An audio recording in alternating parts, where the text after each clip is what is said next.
নমস্কার বন্ধুরা, রিশ্রী কিচেনে তোমাদের সবাইকে স্বাগত।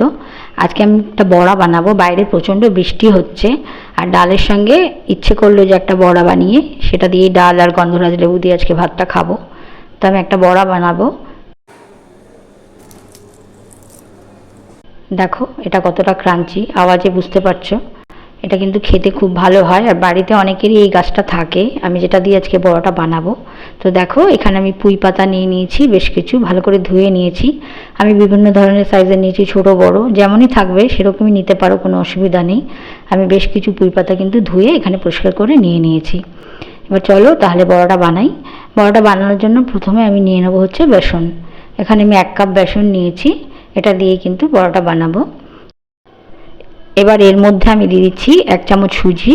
সুজিটা দিলে কি হয়, বড়াটা খুব ক্রাঞ্চি হবে। পরিমাণ মতো লবণ দিয়ে দিলাম, হলুদও দিয়ে দিচ্ছি আর সঙ্গে একটু লঙ্কার গুঁড়ো দিয়ে দিলাম। এখানে আমি কাঁচা লঙ্কা কুচি দেবো না, কাঁচা লঙ্কা কুচিটা দিলে এখানে ভালো লাগবে না। সঙ্গে দিয়ে দিচ্ছি একটুখানি কালো জিরা।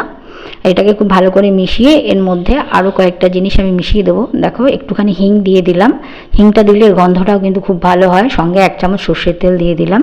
সর্ষের তেলটা দিলেও কিন্তু বড়াটা আরও মুচমুচে হয়, সেই কারণে সর্ষের তেল মিশিয়েছি। আর এবার পরিমাণ মতো জল দিয়ে এটাকে খুব ভালো করে ব্যাটারটা তৈরি করে নিতে হবে। ব্যাটারটা কিন্তু গাঢ় হবে না, আবার খুব বেশি পাতলাও হবে না, মোটামুটি হবে। দেখো এর মধ্যে আরেকটু জল আমি মিশিয়ে দিচ্ছি, দিয়ে খুব ভালো করে এটাকে ফেটিয়ে নিতে হবে। তোমরা চাইলে ফর্ক বা হুইস্কারের সাহায্যে এটাকে ভালো করে ফেটিয়ে নিতে পারো। দেখো আমি খুব ভালো করে কিন্তু এটাকে ফেটিয়ে নিয়েছি, দেখতে পাচ্ছ, দেখিয়ে দিচ্ছি, এরকম হবে। তো দেখো বেসনটা ফেটানো হয়ে গেছে আর এদিকে আমি তেলও গরম করতে দিয়েছি, তেলটাও আমার গরম হয়ে গেছে। এবার একটা করে পাতা নেব, দিয়ে ভেতরটা দিয়ে একটু মুড়িয়ে নিলাম, দিয়ে এইভাবে বেসনের মধ্যে ভালো করে কোট করে নিয়ে তেলের মধ্যে ছেড়ে দিচ্ছি। দেখো ছোট ছোট পাতাগুলো কিন্তু গোটা করেও দেওয়া যায়। দেখো আমি একটা গোটা পাতাকেও এরম করে দিয়ে দিয়েছি, ফোল্ড করিনি, এটাকেও আবার একটু ফোল্ড করে দিলাম, দিয়ে এভাবে দিয়ে দিলাম। আর আঁচটাকে মিডিয়াম টু লোতে রেখে কিন্তু ভাজবে, নাহলে পুড়ে যেতে পারে। একটা পিঠ হয়ে গেছে আমার মোটামুটি, দেখো আমি উল্টে দিচ্ছি।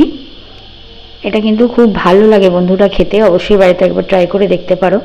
অনেকের বাড়িতেই তো পুঁই গাছ থাকে, তো যখন কোনো কিছু থাকবে না বড়া বানাবার, তো এই পুঁই পাতা তুলে নিয়েও কিন্তু এভাবে বড়া বানিয়ে ডালের সঙ্গে হোক বা এমনিও খেতে পারো, সেটাও খুব ভালো হবে।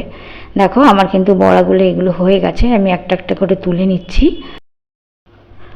আর এভাবেই আমি সব কটা বড়াকে কিন্তু ভেজে নিয়েছি। বন্ধুরা ভিডিওটা ভালো লাগলে অবশ্যই একটা লাইক করো আর আমার চ্যানেলটাকে সাবস্ক্রাইব করবার অনুরোধ রইল। আবার দেখা হবে আর একটা নতুন রেসিপি নিয়ে আগামী পর্বে। আজকের মতো বিদায় নিচ্ছি, ভালো থেকো, নমস্কার।